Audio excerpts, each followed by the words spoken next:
Welcome to the podcast. Today, Chef Marie is speaking with Chef Lance Lewis, chef and owner of Tagged Out Kitchen in Colorado. With a profound passion for hunting, meticulous butchering skills, and a flair for imparting culinary wisdom, Chef Lance is an undisputed expert in the realm of wild game cuisine. Together, they discuss everything from field to your table, along with the current state of hunting laws and conservation of wild game. Every meal is a journey, an invitation to relish nature's bounty through a lens of exclusivity and five-star quality. Please welcome our guest, Chef Lance. Hey everybody, welcome back to Happy, Healthy, and Hungry Podcast. I'm your host, Chef Marie, and today we have Lance Lewis, owner and chef of Tagged Out Kitchen. Thank you, Lance, for joining us today.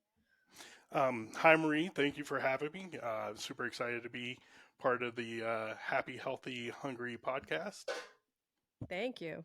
So we're coming up to Memorial Day, and I just want to recognize that Lance has a veteran-owned business, and Lance, you were in the branch of the Navy, correct? Yes, I was an electronics technician on an aircraft carrier, and I had a pretty comfortable life there. So, I definitely recognize the sacrifices of our men and women in uniform and the struggles they face today. Yeah, you were fed well, I'm sure, because everybody who goes on a aircraft carrier, submarine, or anywhere out to sea, most of our Navy guys are pretty well fed, I would venture to guess. Yeah, surprisingly enough, they made decent food Oh, for that's good. 3,000 to 5,000 people at a time. So That's amazing. That's yeah. amazing.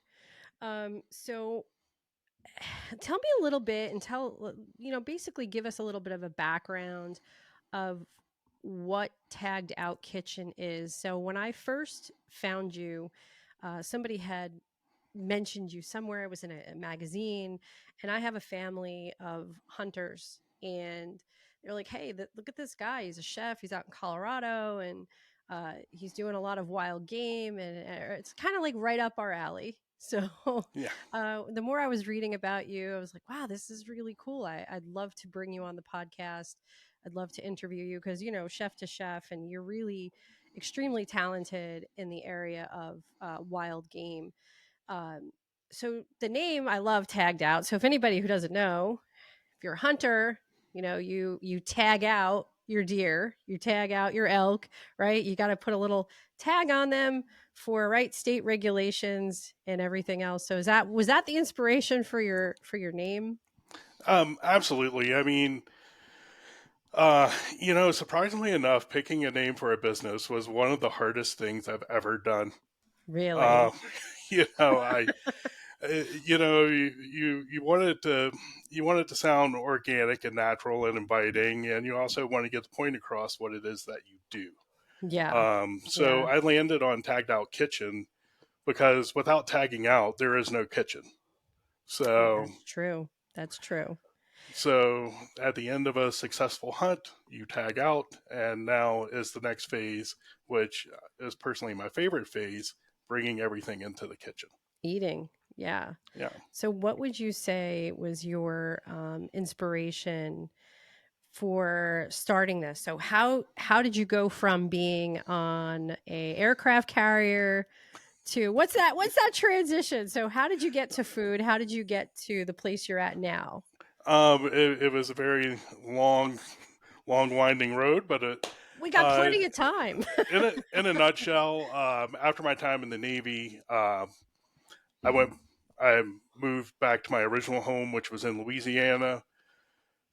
Shortly after, I was recruited by a company that needed electronics technicians in Denver. Found myself out here. I really didn't think I'd be here 20 some odd years later, but here I am. And no longer doing electronics. In a career shift, I decided I wanted to become a chef. I went to culinary school. Upon graduation from the culinary school, was hired as a chef instructor.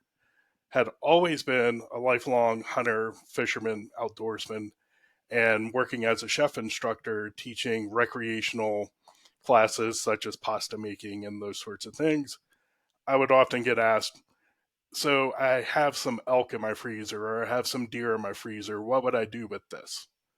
And Denver being such a booming area with young people moving here, I saw the need of, like, my hunting skills I crafted over a lifetime. I had grandparents, my father, neighbors, other older people teach me this craft along the way. Here we have a lot of people, mid 20s, mid 30s, never hunted in their life. They're going out, they're buying a rifle, they're applying for tags, and they're just blindly marching into the mountains. That's a So little scary. yeah, so who's teaching them, right? Mm. And food is such a great equalizer to bring people into the sport. So that's pretty neat. So you've always had, would you say you've always had a passion for cooking? Was it always your forte? You enjoyed it? I always did. Definitely regionally where I grew up, it was mostly like definitely women were at the forefront of cooking, but Yeah. but men took a very active role in cooking themselves, Well, which Louisiana, so you were down there. I mean, Louisiana is known for poutine, the sausages, a lot of the folks down there do a lot of wild game hunting, and they take their animals that they've harvested and they turn them into things like sausage, and they do cookouts and grilling and all of the above. So would you say that's something that you were exposed to a lot when you were there? oh, absolutely. I I started going to the deer camp with my dad when I was probably 9, 10 years old. Nice. Uh, and truthfully, I don't know whether it was them and pawning off work or if it was really a lesson, but they taught us pretty early, like how to gut and process and skin deer. And it was kind of that rite of passage. Like you had to prove your worth there before you actually were able to go and physically hunt. The hunting is kind of the easy part, Interesting. right? And Yeah. It's true because I think you and I spoke previously where it's the process of once you go, you get your animal, you harvest it. It's what you do after that's extremely important. How long, the process of hanging the animal, letting the blood come out. And again, this may be graphic for some people. I'll put a warning on there, but you know, it is a process because the food can taste very different. The animal can be very different. If there's a lot of history of food where there's tribal people that they would have to bleed their animals out. There's a process to it that a lot of people don't understand the nuance of it. And yeah, to go out there and blindly just hunt, not knowing how to field dress, things like that. So are you teaching as a part of, let's say, Tagged Out Kitchen? Is that a part of your service where you're going and taking them on a hunt? If you could just explain a little bit about what you're doing. sure. So I have a couple of hunts in the books. One is in Nebraska, one's in Michigan, and anybody can attend at any skill level. And with that, they are a teaching session, right? It's a Hmm. master class in hunting. Honestly, whenever we get animals down, I usually have the guides teach the gutting and skinning portion. Those guys have gutted and skinned more animals Yeah. than I ever have, and I even sit back and watch in amazement.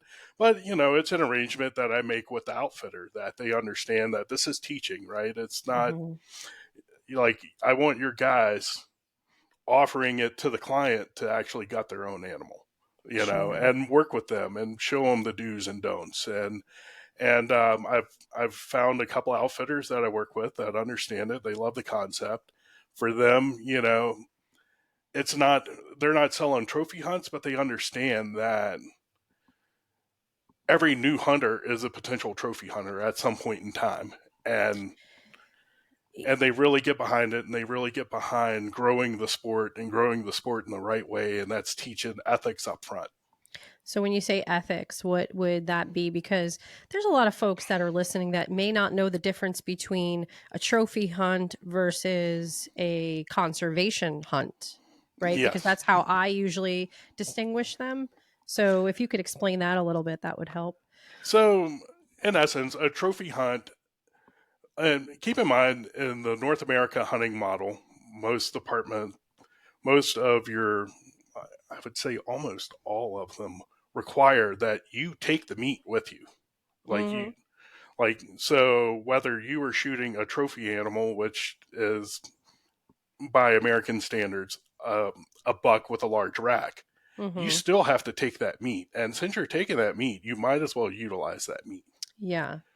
Where, a conservation hunt is purely a numbers hunt, right? It's balancing the ratio to females to males.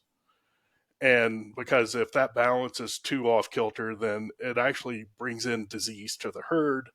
It's not a healthy herd, and the North American model of biology based conservation works really well. So, So um, that touches a little bit on the sustainability of what you're doing. So can you go a little bit into the detail about the the sustainability and kind of like conservation of why it's so important for us to hunt and then we'll get into the cooking piece of it. So I like to lay the foreground for people that don't really understand hunting yeah. and kind of give them a little bit of a background of why it's so important. Well, I mean, it's so important for a lot of reasons. One of which, urban expansion, Ugh, right? Just yeah. just in general, urban expansion, right? Everybody who moves out of the city wants to move to their own piece of country, right? You're right. Well, there were animals in that piece of country. You are displacing them. Typically, when you have wildlife and human interactions, it usually ends bad for the wildlife. It's things such as hitting a deer on the highway, uh, deer get caught in your fence, bears and raccoons develop a taste for trash. These sorts of things, right? So our wildlife biologists really have a hard job ahead of them. Like, how do you properly maintain these herds to get them to optimal numbers to where you lessen those human wildlife interactions? And a big way that's done is through hunting. California, for example, they banned mountain lion hunting. On average, they had approximately 250, 300 mountain lion a year that were taken out by hunters. Mm. That was a revenue stream for California. Well, California bans mountain lion hunting. Now California pays professional hunters to go in and take out approximately 300 mountain lions a year to keep the mountain lion ratio for the state in check. Yeah, Uh, and the dogs go missing and little kids and whatever else they can grab because they're hungry and they're not kept in check, their yes, population. Oh I gosh. mean, especially with predator animals like mountain lion, bear, those sorts of things, they're they are going to go to their easiest source of calories they can find, whether that's your True. trash can, whether that's your Shih Tzu, you know, Yeah, Fifi. yeah. I Sorry. mean, It's true. to them, they're in nature, and nature is unforgiving. So Yeah. Yeah. it's not like the Disney movies where these animals interact and have conscious conversations. They wake up, they need to eat, and they need to survive. That is their one and only life goal. That's interesting. So tell me a little bit about the health benefits of eating more wild game. So I know from my perspective and my background is I'm always looking at things that are higher in purine. Purine is just a fancy word for protein. Yeah. So what would you say what you're doing and tagged out, what are the health benefits? Because I'm sure you have those in mind, and that's why that motivates you as well, I'm sure. Sure, absolutely. I mean, um, wild game is your purest, your your purest, most organic meat on earth. I mean, Mm, it it is not raised in a feedlot or large chicken coop, or you true. know, True. it's not it's not shot up with antibiotics. I mean, it is of the land, living off the land, and when responsibly harvested, you are capturing that essence. Not to mention a lot of your wild game is higher in protein over domestic, higher in protein per gram over domestic proteins, Yeah, right? I know for a fact that chicken, like chicken breast is probably, I mean, pork is the lowest, turkey, things like that. But the dark meats are what really carry more of the protein. So when I think of dark meats, I think of venison, elk. Man, those things are probably pretty high on the protein scale, I would imagine. Yeah, but with that said, and I understand that hunting's not for everybody, Hmm. and truth be told, if 8 billion people all of a sudden decided to take up hunting tomorrow, it'd be a pretty bad thing. But for those people that do want to hunt, absolutely, you're out there, you're in nature, you're hiking, you're working out, and you're sourcing super clean protein. If that isn't in your bag, I mean, like now we have a lot of options for pseudo domestically raised game meats such as bison. I recently came in contact with a guy that has a yak farm, Mm. and surprisingly, yak is kind of like a superfood. I did. I saw those steaks. I saw those steaks on I mean, your social media, yeah, and the fat looks, it's like yellow and deep gold colors. So that tells me it's highly healthy. And I was so impressed by that. I was like, I turned to my partner. I said, "Hey, Michael, you want to have yak meat?" He's like, "No, I've never had a yak before." And, he's an avid hunter. So I was like, "Oh, yak meat. That sounds incredible. It looks good. Look at this. Look at this." And I just couldn't believe how good it looked. It looked better than a prime rib from a cow. So it was like, wow, that looked really nice. well, I mean, what's interesting with yak is they're both part of the bovine family, right? Yeah. Cattle, and yak. Yak is a high altitude cow. Don't they Or like climb mountains or something? They're yeah, like they kind of they like come mountain from sheep. yeah they come from Tibet. Hmm. They're used as beast of burden there, as well as they're I, I guess the best way I can explain it is they're like a weird hybrid between a bison and a cow. Hmm. Um, Pretty cool. yeah, I mean they're like, but their fat is actually really high in LDL cholesterol, Hmm. Is that the good or which bad? I always forget. I always get that confused. But I think it's the good fat. I think that's the it's the good good one. fat. Yeah. It's Yeah. the good one. Caloric intake on it's pretty low. They're actually really high in blood glucose because of being a high altitude animal. They Wow. actually produce more glucose, which is why the meat is such a brilliant red color. Oh God, it looked amazing. I Yeah. was like, wow, I got to look that place up. Maybe order some yak myself to see how I can make it. So that's interesting. So now you're saying, and I know this, and you and I have spoken about this. And as a chef, I order a lot of times. I'll get wild game because we know, and for the listeners, and you know this as well, as every state is different with what you can do with wild game. Like, so for instance, if someone says to you, "Hey, I have this wild game, I want you to cook it," sure, no problem. But I can't go in my freezer and you can't go in your freezer and get our own wild game that we have harvested ourselves. So you have these sources. So explain to me a little bit, kind of lift the veil of mystery off of cooking wild game, because I have a lot of interesting customers that will say to me, I'm so unsure how to cook venison, or I'm not sure how to cook that bison because I don't know, is it the same temperature as beef? Will I get sick if it's too undercooked? Um, or it's too gamey. I mean, let's face it, everybody uses the word gamey that's not used to eating game meat. So give me a little bit of what some of your, you don't have to share your secrets, but just some tips on what you would share with your the people that you're teaching uh, on how to cook that wild game. Sure. Fat content is probably the biggest.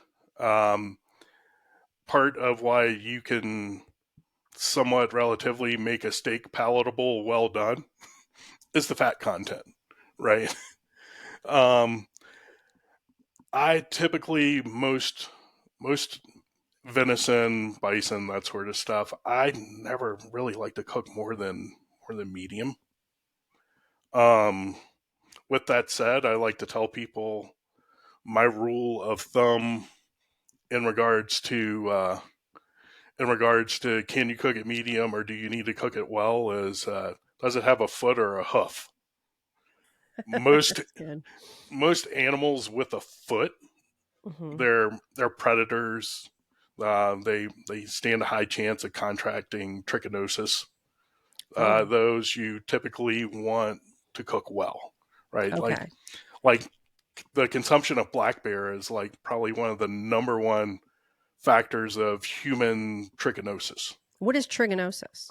Trichinosis spirilla, it's like a parasite that embeds itself in your intestines, and it's pretty unpleasant. It's like giardia on steroids. I mean, Oh God, I've it's I've eaten bear in a stew. I think that's yeah, probably the only way you could eat it.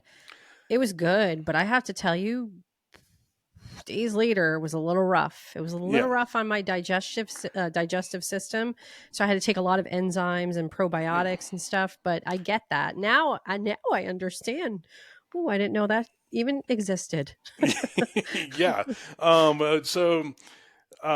Weirdly enough, of your hooved animals, pork is that way. That's why they always told you cook pork well done. Mm, Now with changes in farming practices and antibiotics, you can have a little pink in your pork. You don't have to cook it till it squeaks when you eat it. yeah, I'm not a fan of pork, but with that said, yeah, there's a lot of people that are really scared of eating it because of that. It's just they're afraid to undercook it, and then they overcook it, and then it tastes like a hockey puck. Yeah, So, you know, yeah. No, I domestic pork I will cook. Typically, I will cook it to medium well.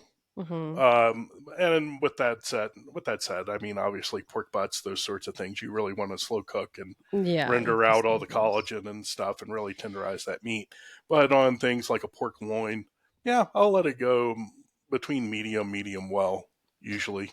Do you like to use tallows? Like, sometimes I'll do this where I'll take a beef tallow, stick a steak, like if it's a bison steak, which has a little less fat, striation of fat going through the steak itself. I'll sit it in a kind of like when you're making duck confit, Yeah. right? I'll do that with a steak, put some fresh rosemary herbs in there and just kind of let it sit in that bath and slow cook it. Is that something you've ever done with game meat? I have definitely with duck. Mhm. Because I find with duck to properly cook a duck breast in general is somewhat difficult, right? Like Mhm. it's cold pan, you score it, you start that fat rendering process, and then Yeah. and Yeah. then like finish hot and fast to have the fat properly rendered, but still get that crispy skin. That's what you're ideally going for, but also without overcooking it.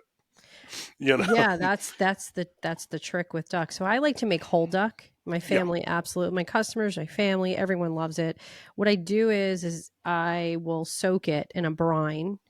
I'll score, the skin, and then I'll soak it in a brine for like 24 hours. And it's got things like cloves and orange juice and little juices and things, obviously a brine.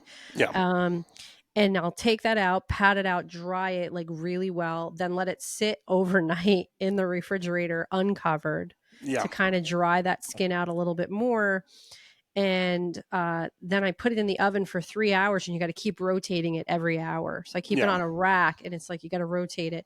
And then I finish it with a fig glaze. Oh, wow. That sounds awesome. So the skin turns out like candy.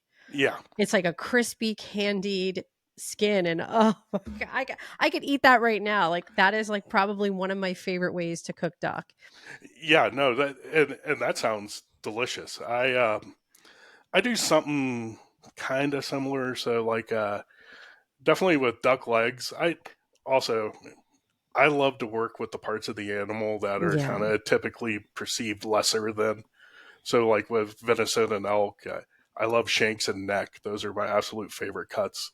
Really? That How do you make the neck? What do you do with the neck? I literally take the whole neck Mm-hmm. and just slow cook it till it falls off the bone. Oh my God. So like a And stew meat, basically. yeah, typically like stews or shanks or similar to like you would do short ribs. Any of your Pulled meats that, meats. Yeah. yeah, Me any of too. your meats that really have a lot of tendon and are typically considered tougher. They also have a lot of collagen in them. And when properly rendered out, all that collagen just makes a delightful jus that It does. Yeah. You're it's right. just that's what you love about short ribs, right? Is I love you have short. this nice silky kind of sticky jus in the bottom that goes Yeah. great with potatoes and everything else, So, right? so good. Yeah. Yeah, What's your favorite dish to make? So if someone I want to go back a little bit before your favorite dish. So with Tagged Out Kitchen, can you explain to anyone who's interested, and do you do dinner parties where someone could just call you up and say, "Hey, could you come to my house, do a dinner party, or I have a venue or something like that?" Could you just explain how the process is for you? sure. I do everything from pop-ups. I do private dinners. I kind of refer to it somewhat as micro catering. Mm. You know, everybody loves catchy words, right? Yeah, So, it's funny. but in general, right? Like in most cases, no, I don't want to cater your wedding, but do you want a nice, elegant sit down dinner party that Yeah. I make interactive? I bring people in the kitchen and teach them alongside me, right? Hmm. Like, weirdly enough, making pasta is such a social activity It and is, people and I love it. can't stand doing it. And I'm an Italian. I'm 100% Italian.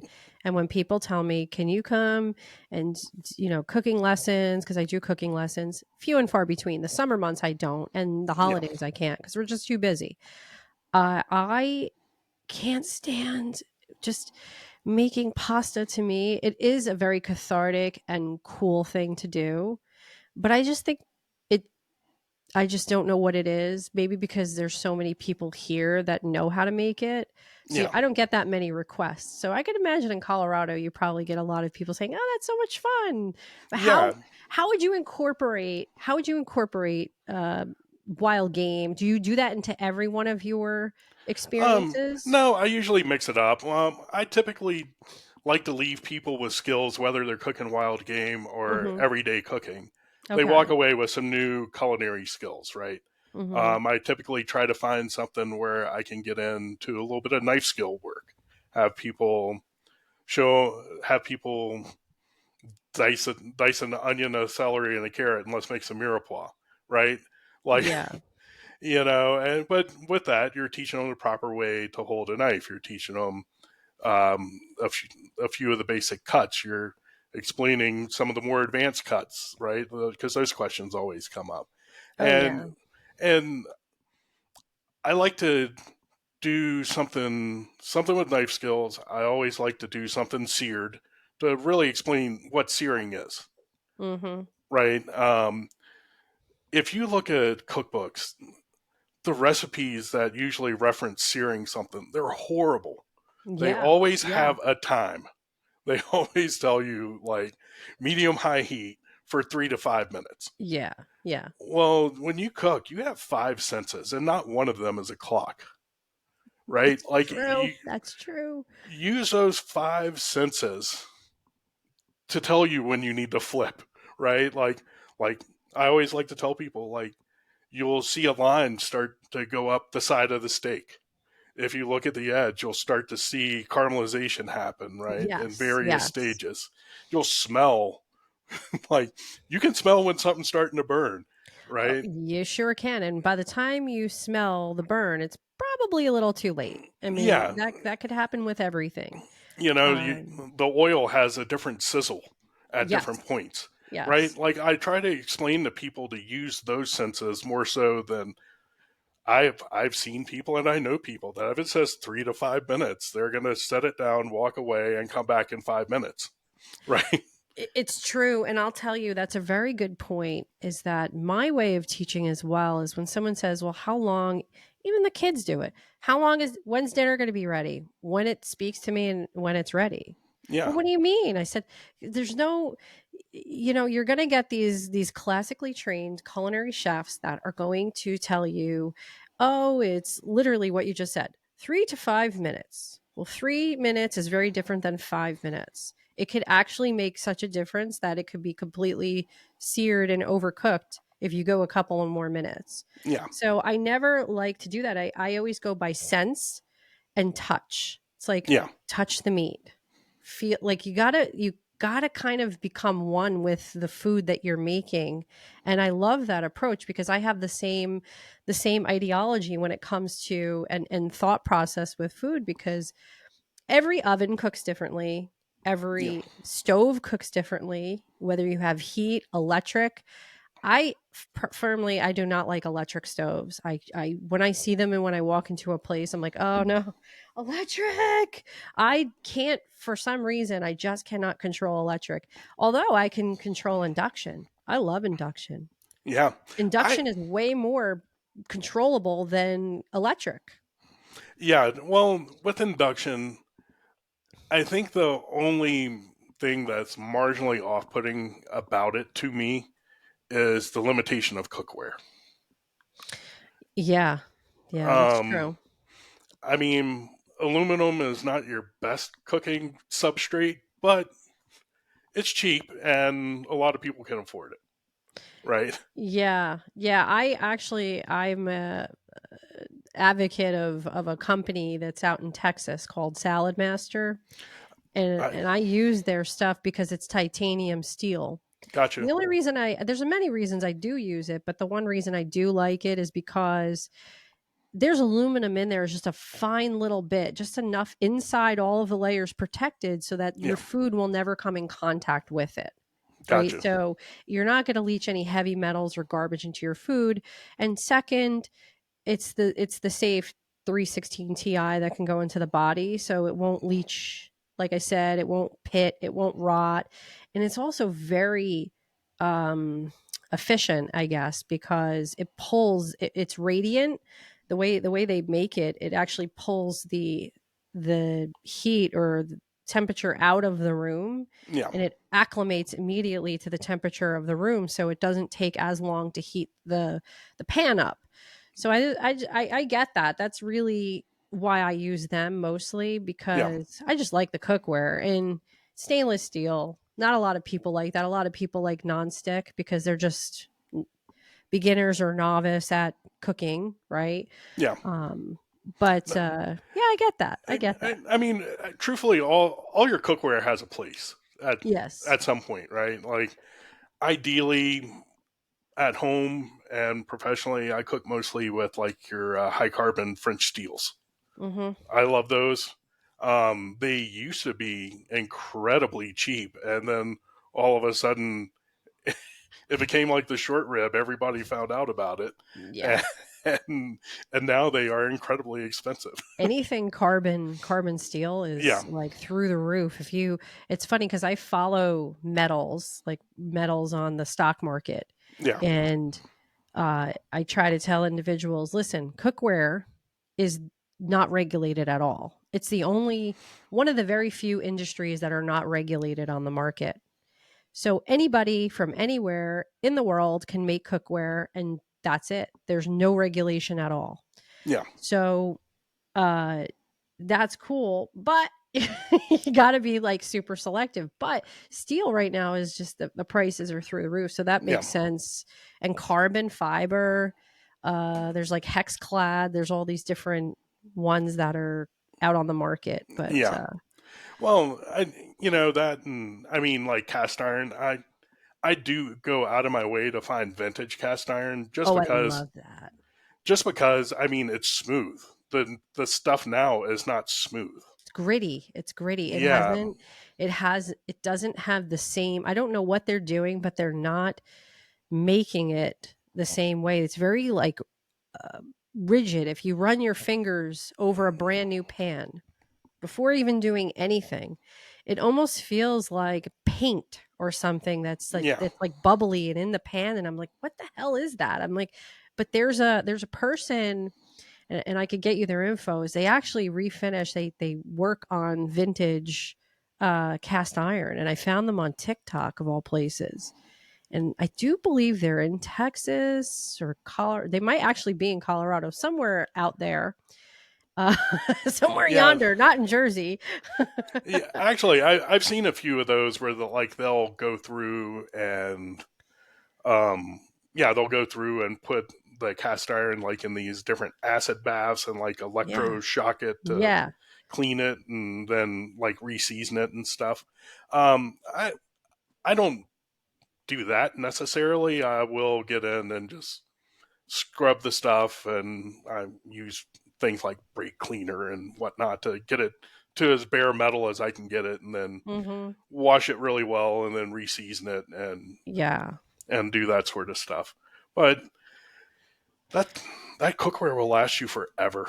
It does, and it is probably, I would say, the cleaner of. I mean, yeah, you're going to get a dose of iron, but it's better than aluminum alloy.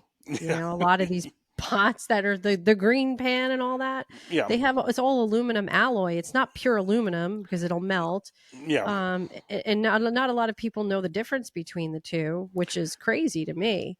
yeah. Um, Well, it's just not a lot of education on it. and definitely aluminum's bad, but it's the Teflon that's really Oh yeah. the Yeah.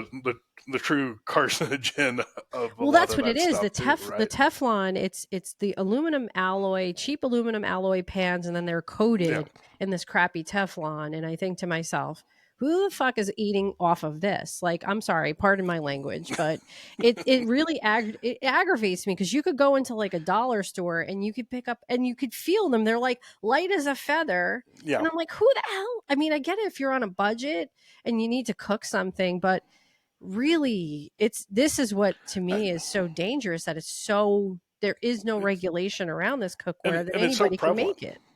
What's that? Well, that and it's so prevalent. I mean, Yeah. it's like I saw a thing recently about a guy that was going around to like all the Goodwills, and he had like a marker to detect like lead paint, Ooh, and he was going to like all the glassware and the Corels. Well, not Corel. It's the other one. like all the like Yeah. like actually, I mean, it was everything from like glasses, like the old McDonald's glass that Oh yeah, all that yeah. stuff. All look, we ate a lot of lead paint as kids. We did. We You know, did. we didn't even think about We, it. we didn't even know what it was. It was Yeah, we just were like just like, green oh, great. paint a chip, paint chips off the wall. Like, who? You Yeah, ever see those commercials? Now we were like, oh, I don't even know if we ate paint chips, but yeah. um, Like I was very young when people started going, "Hey, asbestos. That's probably not the best thing for us." yeah, You know?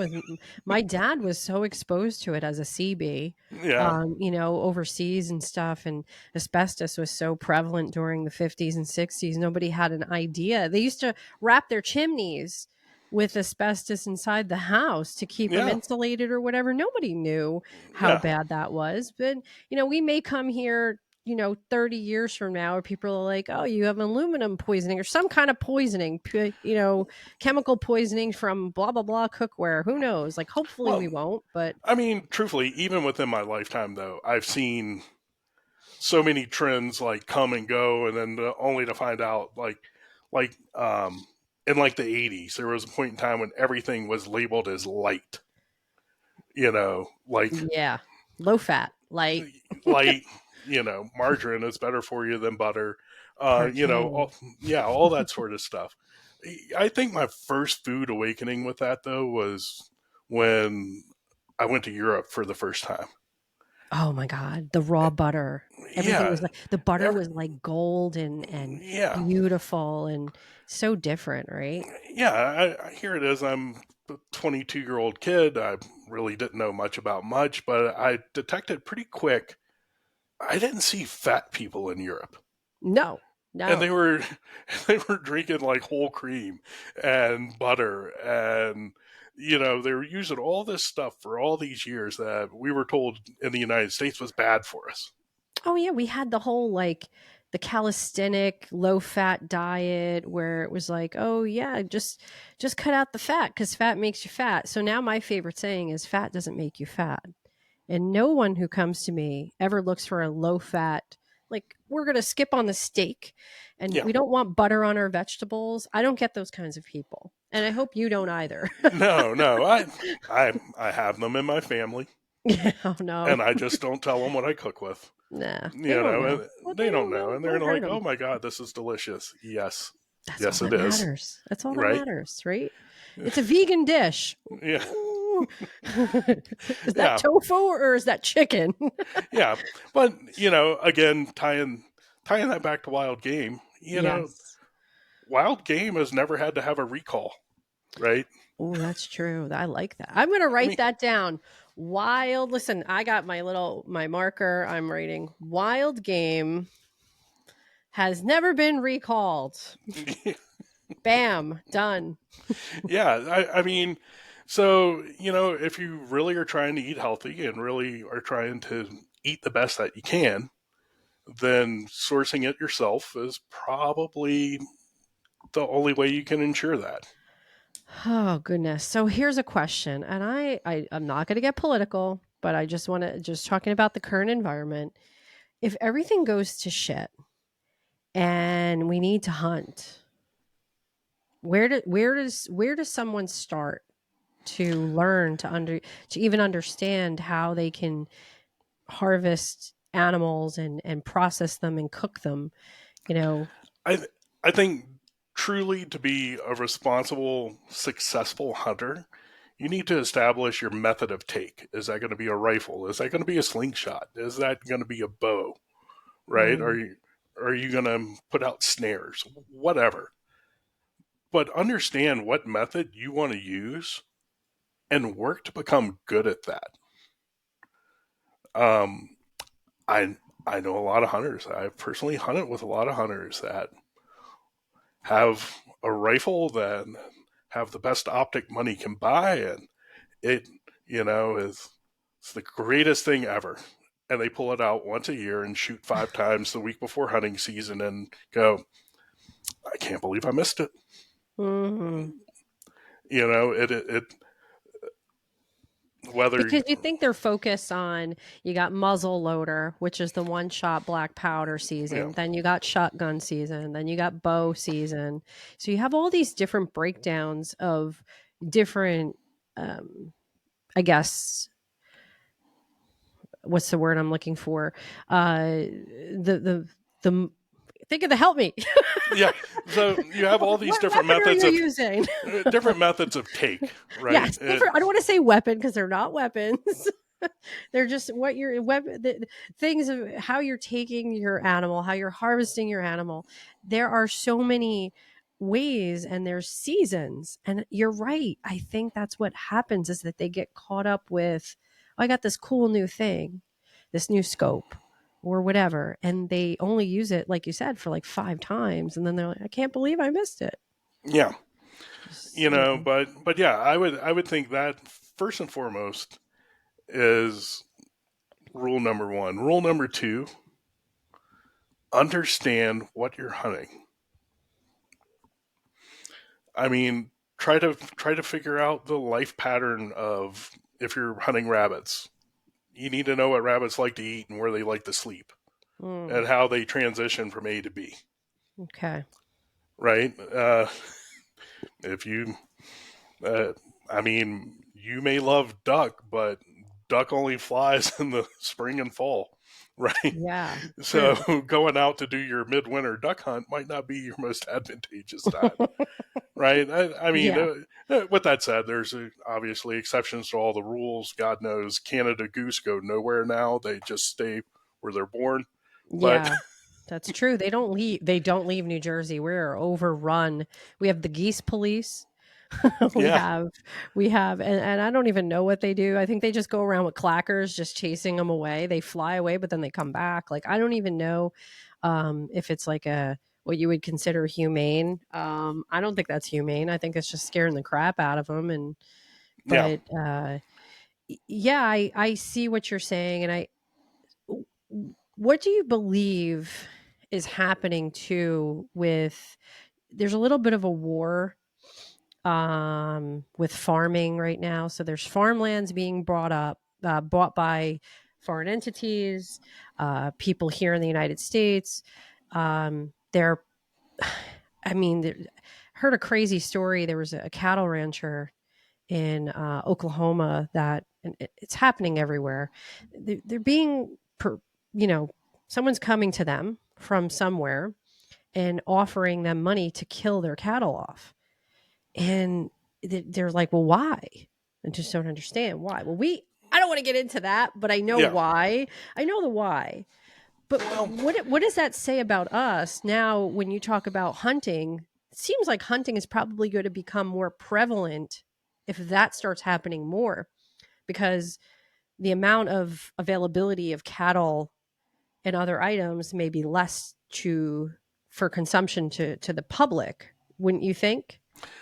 yeah. I mean, definitely with when things become short, the demand goes up.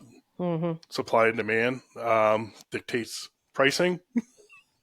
You know, I mean, like recently with chicken, Mhm. they went from the no antibiotic ever standard, the Yeah, they NAE, did.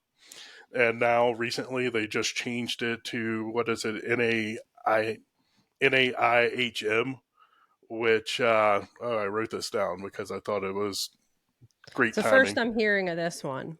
So NAHIM, which Chick-fil-A is going to with their chickens, means no antibiotics important to human medicine being used. Uh, what the hell does that even mean? Meaning it's not like we don't get it Yeah. or So um a while back, people started to demand no antibiotic chicken. yeah. And what you were finding was people were contracting these like antibiotic resistant bacterias and stuff like that. Mhm. So we go to our organic, no antibiotic chicken to get away from that sort of stuff. And the cost bump on that was roughly around 20%. That accommodated for the chicken loss to get one to market chicken. Yep, I remember that. Yep. Well, um, low low level metrics and fiduciary responsibilities are like, well, we could profit more if we didn't have to account for those dead chickens. So how can we get more live chickens? Damn. That's You messed know, up. so so now they came up with this designation, the NAIHM, which is no antibiotics important to human medicine. Consumption or medicine, yeah. Yeah, Wow. meaning that they're using antibiotics that aren't currently used on humans, Yeah, but they're using which it on means they chickens. can basically treat the chickens, but since we aren't using them, Uh, then we don't have to worry about antibiotic resistant bacteria, blah, blah, blah. well, then that's another reason for us to get pasture raised, organic chickens off of a farm where they're free range. They're eating grubs when they can in the spring, Yeah. and they're being supplemented. They supplement them with dried grubs. A lot of times, like my brother has ducks and he never feeds them. He feeds them grass clippings, which are no pesticides on them. Yeah. He feeds them, because he gets the eggs. He just does it for the eggs. Although he has a pain in the butt duck that he wants to get rid of. And I told him, I'm right here. Just bring Daffy over and we'll have a good dinner. I know that Yeah. sounds so bad. Oh my God, I'm going to get canceled. But any vegans, please just understand this is just not the show for you. Uh, there, there's something to be said about that.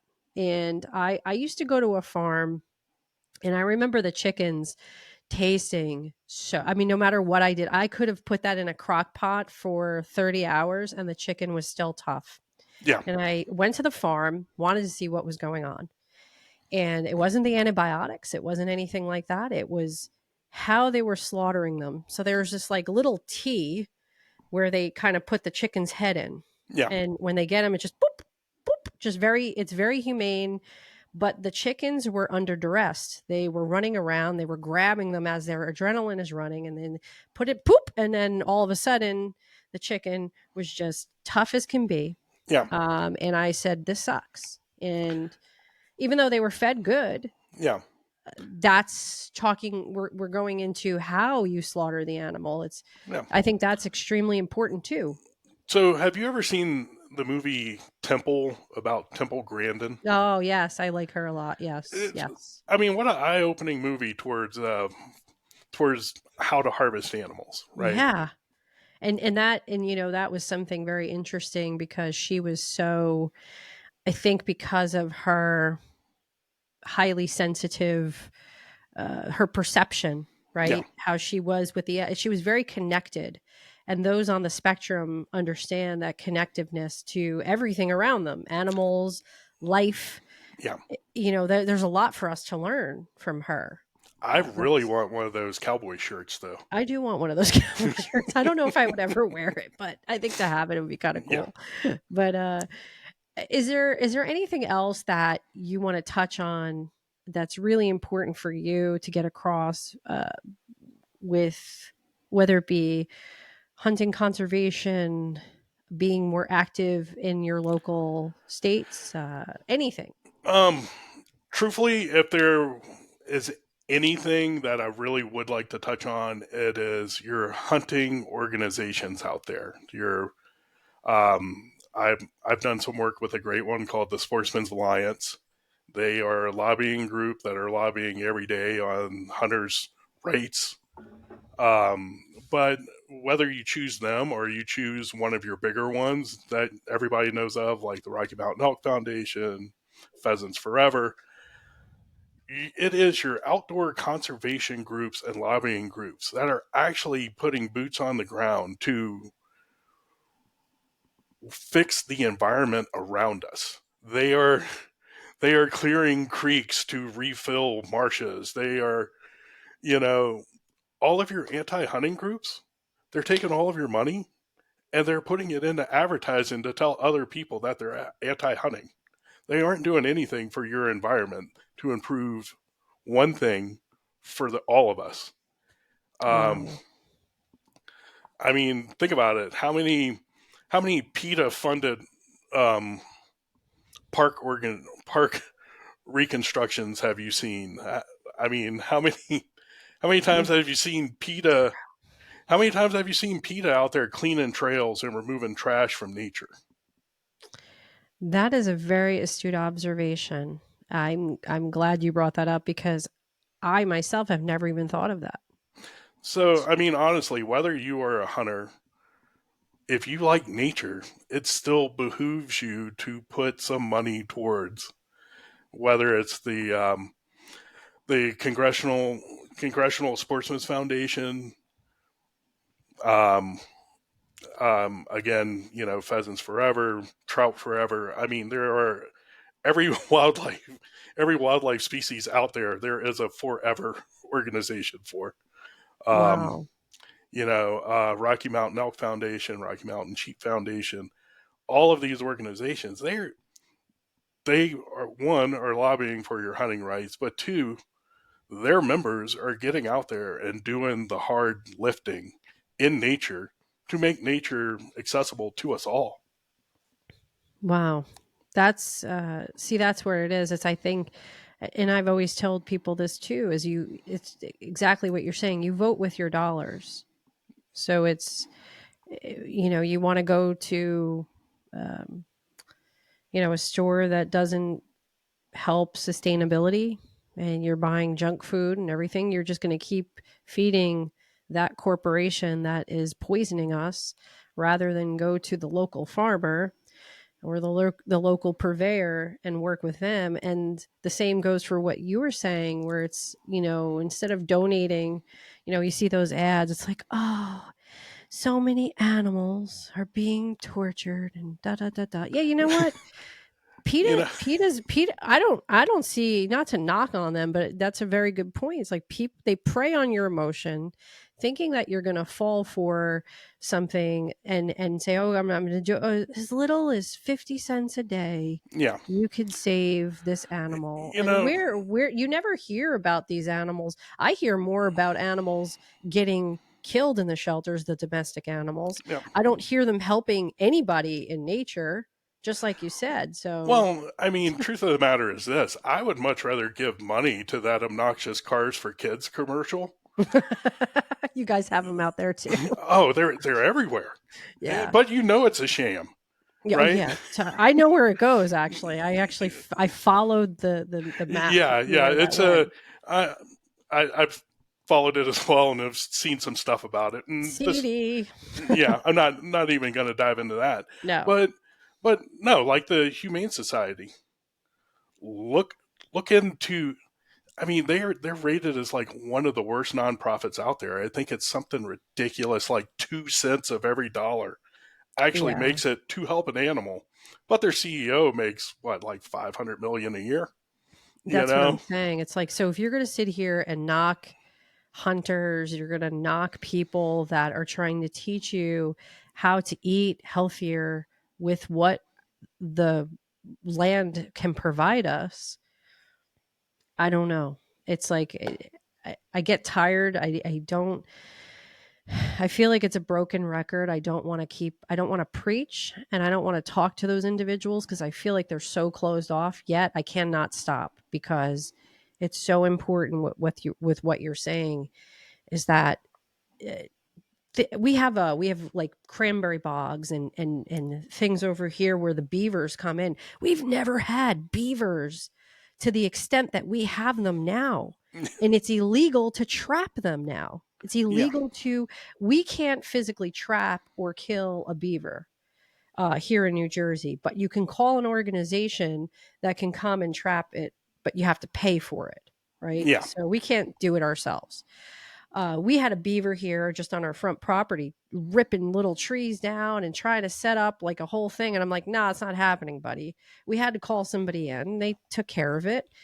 But I went up the road and I saw all of these beaver dams just all up into the lakes. yeah, And it's, but that's the type, these groups that you're speaking of, like the Sportsman Alliance and whatever, maybe there's a Beaver Alliance. I don't know, maybe they are going in, from what it sounds like, and they're taking care of the environment of where these animals and fish and wildlife are living, and making it a more sustainable, more desirable place for the animal and for the hunter or sportsman to come in and do what they have to do. Does that sound right?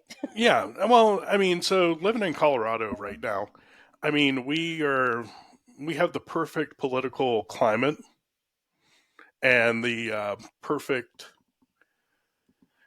I guess we are the perfect state for others that if they can ban hunting, we can ban hunting too, right?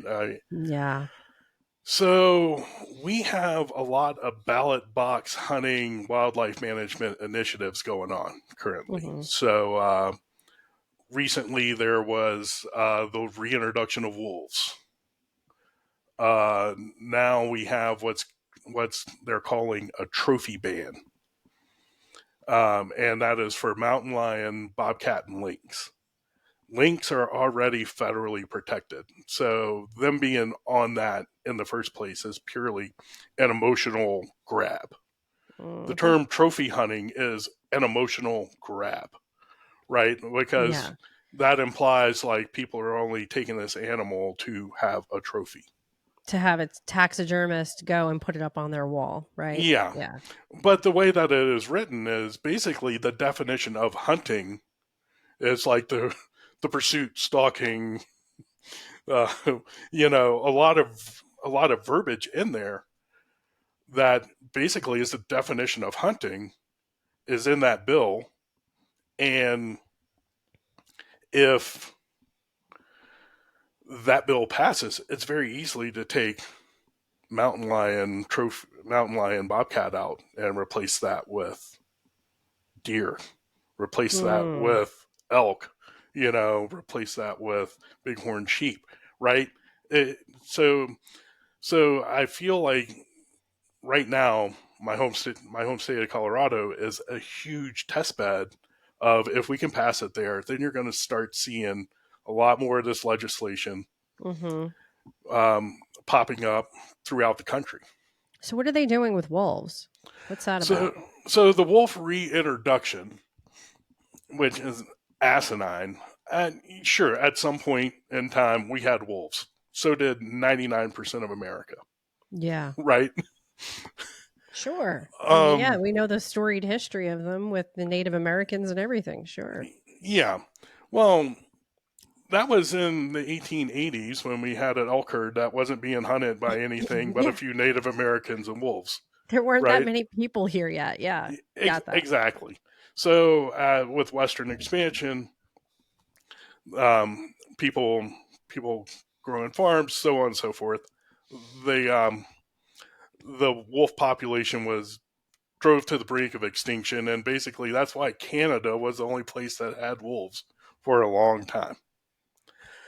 So when was it? 3 years ago, they passed the. It was a voter. It was a voter approved reintroduction of wolves, which we were, which we were organically starting to see wolves in the far northwest corner of the state Mm-hmm. from from the wolf pack that was released in Yellowstone. I mean, they had Oh, I already started. remember that. Yeah, Yeah. so they had Yeah. already started to make their way into the state. It, it really wasn't.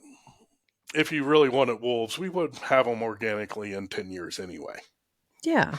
Right. So this voter bill passed. Oregon was very nice to send us a lot of their problem wolves that were Oh, already known for killing very livestock. generous. Very Yeah, generous of them. yeah, they were like, Colorado needs wolves. Hey, we got like 20 of them over here that are terrible livestock predators. We'll send them to you. Oh, God. so, so they sent us wolves, and right now it's in the very beginning of it. But the group that the group that is pushing the most for the wolf reintroduction is an anti-hunting group. So what? Shocker. Yeah. Shocker. So what that tells me is they would much rather an apex predator wipe out the herds than people responsibly feed their families off of animals that could be hunted. Because nature is cruel. As a hunter, if I do my job right, this animal is living a happy life and has one bad day.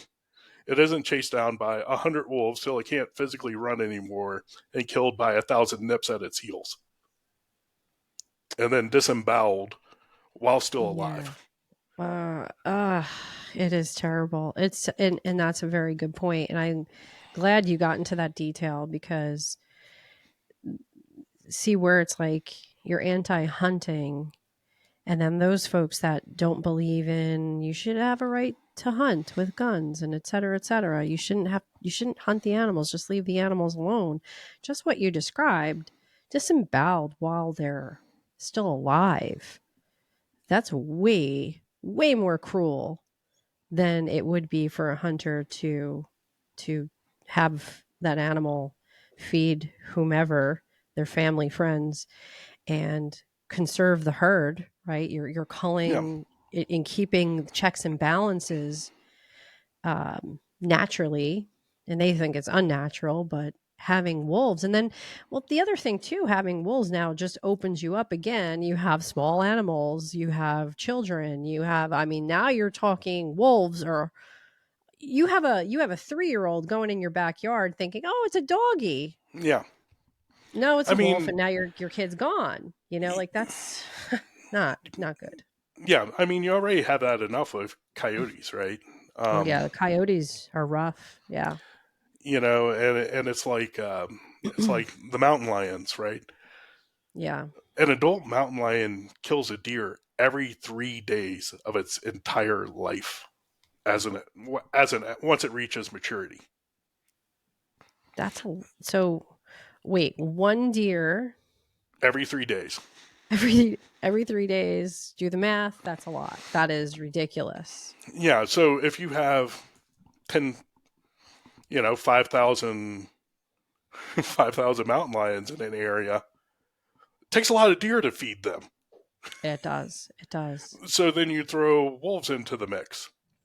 Yeah. Wolves are like one of the only predators that will actually kill just to kill because it's That there. is because it's there. Yeah, Yeah. it's there. So yeah, the hunter's being portrayed as the man who's cruel, who has an ego and feels that they reign over the animals. But we do. Uh, Whether you're biblical, or I don't care what religion you follow or anything, I can't imagine that the animals rule over humans until they start paying taxes. Then we'll talk, because uh, sorry, it's a Sorry. little sarcasm, but Sorry for having thumbs. You know. they're posable. They're Yeah. posable. Yeah, we can't. It's like I I enjoy this conversation, and I do love everything that you are doing. It's very commendable, and I like the fact that you're just not. I'm going to go to a person's house and I'm just going to cook them dinner. And, maybe that's a part of it, but you make it very interactive. It sounds like it's so much fun. I wish I was in Colorado. I would join you. I would sit down and learn. I mean, I'm always open to learning more. Um, so Definitely. And I know we've broached this question a couple of times, and I don't think I think I got distracted before we ever got to the final conclusion.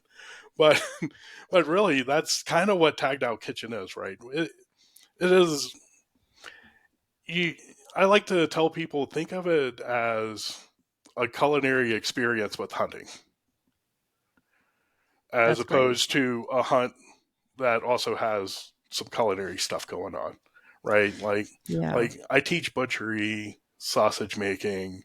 Hmm. I teach stock making and the importance of stock making.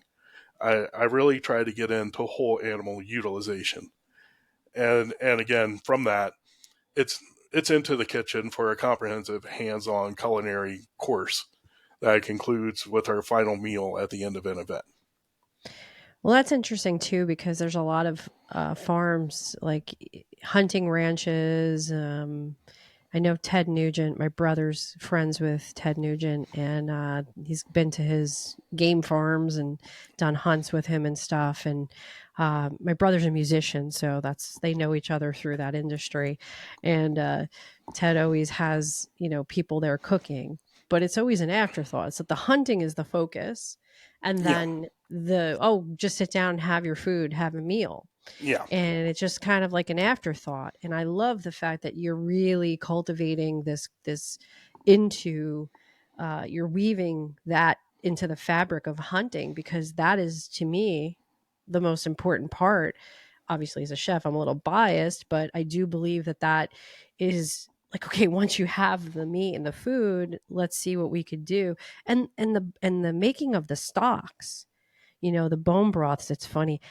Someone sent me a video. It said it was a TikTok video, Instagram. I don't know what it was, and it was like, when you make your stock, but you forget a crucial part. So they were straining it over like a strainer in a oh, sink, and they forgot to put the bowl. They yeah, forgot to put a pot underneath to catch the broth, yeah. and literally liquid gold just went down the drain. Thank God it wasn't beef broth. It was just chicken. Yeah, But at the same time, that stuff is it's what heals our guts. It's yeah, what makes you get a broth and that takes and it elevates your meal because now you can make sauces and roux and all sorts of things that accompany and complement the meal. yeah. So, I mean, in my opinion, stock and broth that you make yourself compared to store versions, even your organic store versions. mhm. I have tried with your name brand high end bone broths, and you will never be able to turn that into a demi. No, It's you can't only the replicate stuff. it. It's only the stuff you make yourself. And the stuff in the cardboard things at the stores, even if they're in like if you go and someone's like, "Oh, I made this broth," and it's in like a pint or a quart container and it looks homemade, it still is so watery. There's no fat at the top. I like my broth, I like to keep a little bit of the fat at the top of each of my broths and my stocks because when that melts down, that fat is flavor. So Yeah, the fat's going to be in the broth. So it's like, well, I'm not going to leave that out. And you don't get that. You don't get that with the cardboard things and the cans or whatever you're getting. So that in itself is an art. Um, there's a guy who is it? He created Brodo. He's in New York City. I forgot his name, James something or other. oh, the But now restaurant. he's all yeah, he owned a restaurant, Brodo. Yeah, Yeah. he was all over the country. Now he's in like stores and you could just buy his stock. I think he has a commercial now running on TV. That's probably the only broth that I think has ever come close to tasting like a homemade broth. Yeah. Because it is he does do that process, which I give him credit for, but not many people do that. You're not getting it from Swanson. Sorry, I don't mean to call you out, Swanson, but No, you're just not getting it.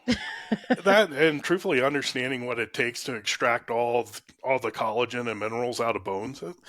Yeah, It's not as straightforward as throw a bone in a pot, cover it with water, and let it go.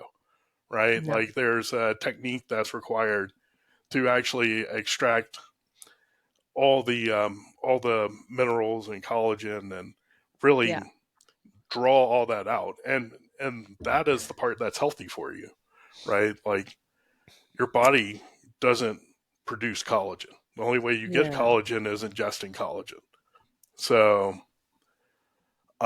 that's why that's why definitely bone broth and bone stock is touted as being so healthy for you because you're getting all those nutrients and minerals and stuff that your body can't make. yeah, absolutely. And I'm just so happy that there's just somebody else out there that understands. You're just kind of on the same page with me, and a hell of a lot more um, about hunting and the sustainable practices and things. I know enough, but I love how you're incorporating this. It's just it's it's such a needed thing. It's such a needed area because you're giving people not just the gift of you know here you're gonna here's some food, here's your food on your plate and be done with it. It's to teach a man how to fish, and you're doing the teach the man how to fish, which is going to give that longevity which is so needed.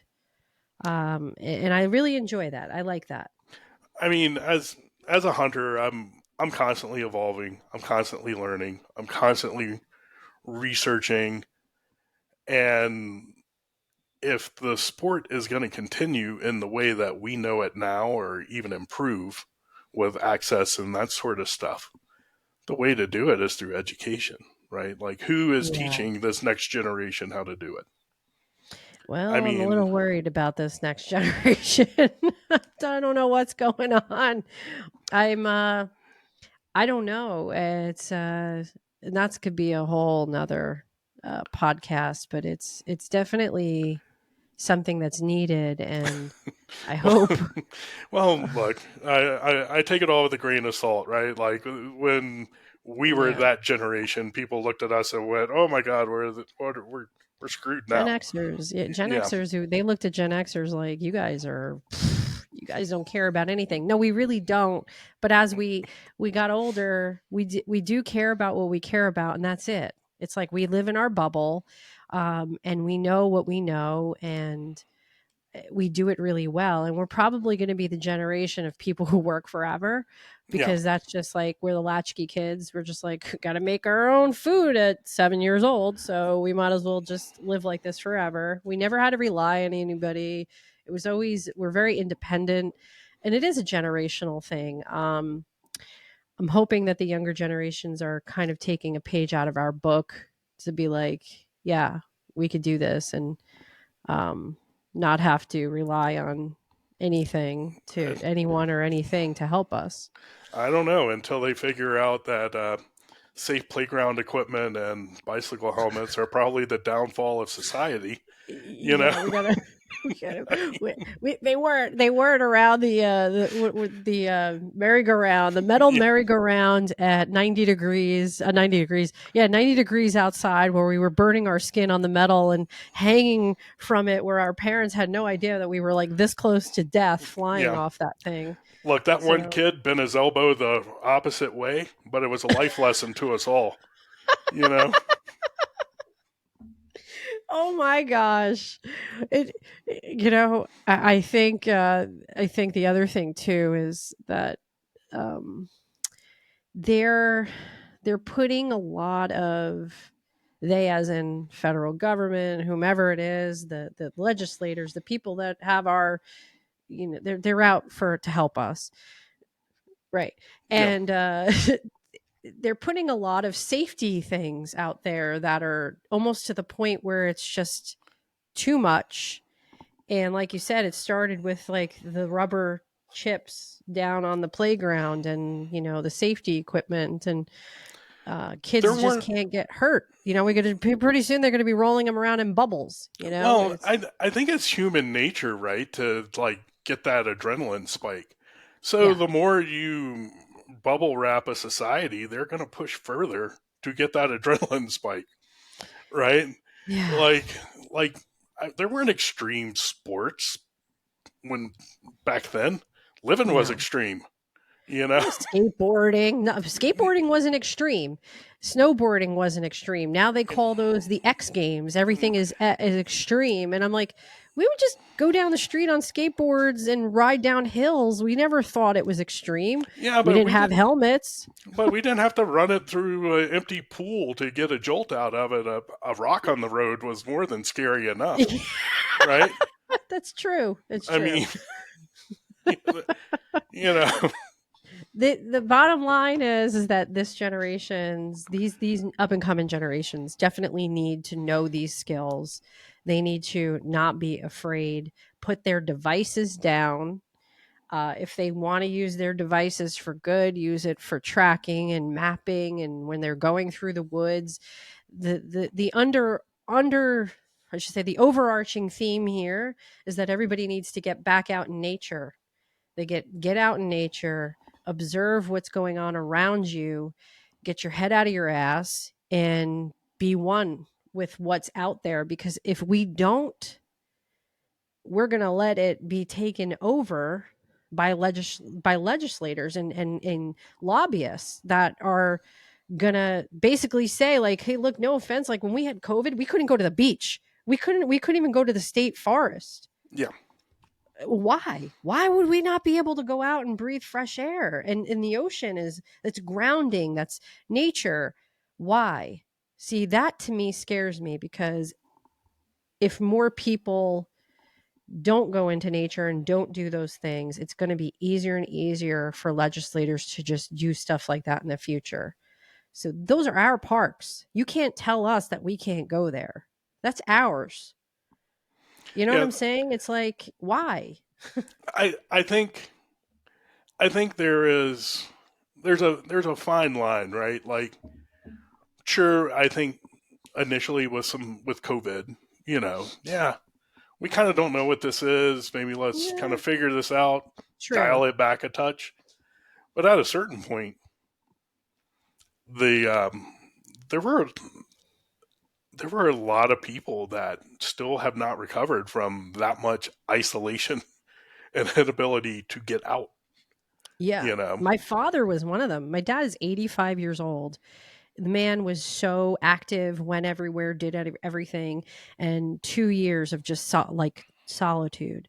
Even though we came and we visited him, he was scared to go out. He watched the news. He thought things were going to be bad, and it really put him in a very bad place. But thank God he came out of it.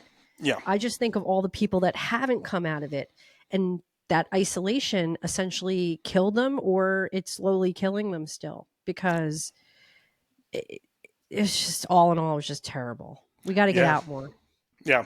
No, and ultimately, at the end of the day, if you go back and you look at any mass emergency situation that you know led to people relying on their government, in most cases, it took them a while to get there, right? Yeah. Yeah. like, Yeah. like look at Katrina. You know, people on their roofs screaming, "Where's my government?" But Yeah. they took Well, them a while to get there. we had Hurricane Sandy, Yeah, which I think they called it Superstorm Sandy, because we had that terrible storm, and then we had snow literally the day after. It was crazy. I yeah, mean, we didn't have power for 10 days here in Jersey. I was in my basement just because we didn't get water where I lived, and because we were afraid to be up because we didn't know if tornadoes were going to spawn or the wind was going to take the roof of the house off. And all we were watching were green flashes of all the transformers just going, because our infrastructure here was just everything was above ground. It was yeah. nothing was electricity wasn't underground, like other more modern states. um but that's the key, is like we have to be very vigilant, and I think this is your message too, is that getting out in nature, learning how to hunt, learning the art of cooking it, and being self-sustained to do that yourself, like to say, okay, sustainability starts at home. It's like, okay, if I can learn how to do this, if I can find the means of, okay, is it bow, is it shotgun, or whatever it's going to look like, Yeah. hone that craft, learn it, practice it, then learn how to cook from someone like yourself. I You're mean, good. You're good to go. truthfully, like just beyond hunting, right?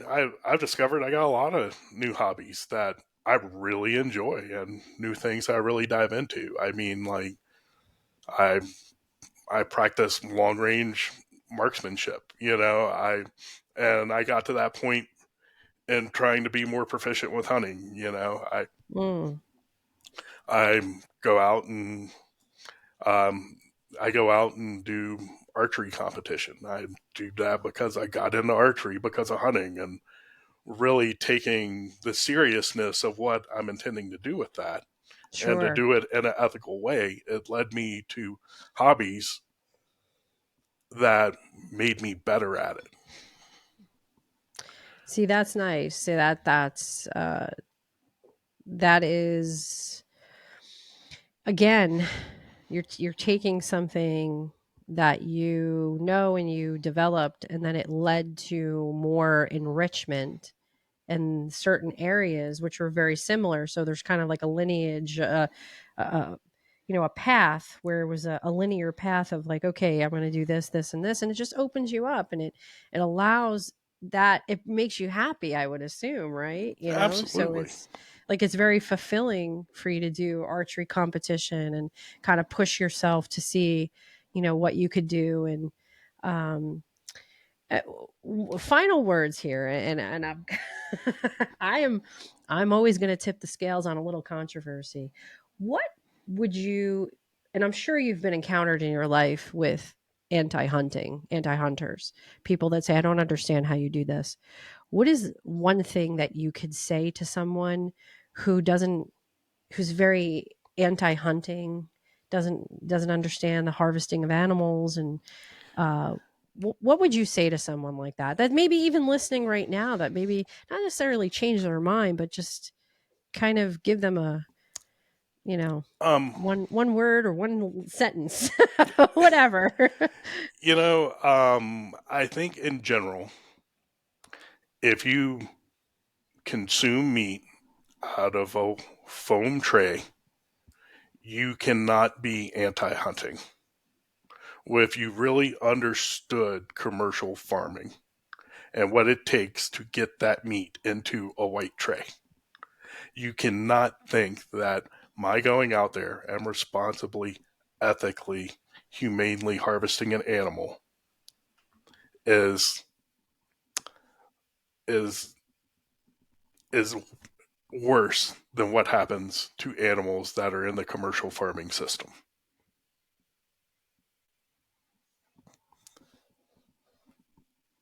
I mean, I That's true.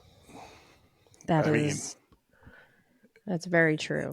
I understand not everybody. It's not for everybody, and there are things in this world that I personally can't do, and I understand that is a bar for everybody has their own bar. Yeah. But I also understand that if that is something others can do, it's not my place to tell them they shouldn't do it. That is true. So you're not on your soapbox. You're not standing up for, they always say the animals are voiceless and et cetera, et cetera. But you know what? At the end of the day, They're it's voiceless in not. commercial farms where they cut out their voice box in a lot of cases, right? Yes. Yeah. And commercial farming, if you all knew what they do to them, there's no voice box. So yeah, they Yeah. are voiceless. It is a very strong message. It is a stark reality that we are in. And I'll tell you, if we get to Hunger Games level at some point in this world or this country, I'm ready. I don't think I'll be in District 1, but anybody who's seen the Hunger Games, but I definitely will be the one helping those just like you. And it's good to know that you are a resource and that you're helping and you're reaching people on a level that not many chefs are reaching them. So I commend you for that. No, I thank you. applaud you. It's really wonderful. And that's what drew me to you and seeing what you're doing. Is there any way that you could be reached? Anything you want to plug, your website or your Instagram, whatever that may look like for you? Sure. Yeah, my website is taggedoutkitchen.com. Also, my Instagram is taggedoutkitchen. I handle all that myself and with the assistance of my wife. So if anybody reaches out to me on that platform, on either of those platforms, they will get me in most cases. Good. So, um, you know, um, totally open to ideas. If anybody has an event that maybe they're thinking of doing or would like some info on or to reach out on, currently work with a couple of brand partners. Avid Armor has been a great sponsor of mine. Avid Armor does chamber vacs and vacuum sealers, and they do they do commercial grade at consumer pricing. So definitely, if you're in the market for a chamber vac or a vacuum sealer, which everybody should have one. I actually need a new one. My one from Cabela's is going kaput. The seal on it's Um, going. Beauty of Avid Armor is all their stuff comes with like Part.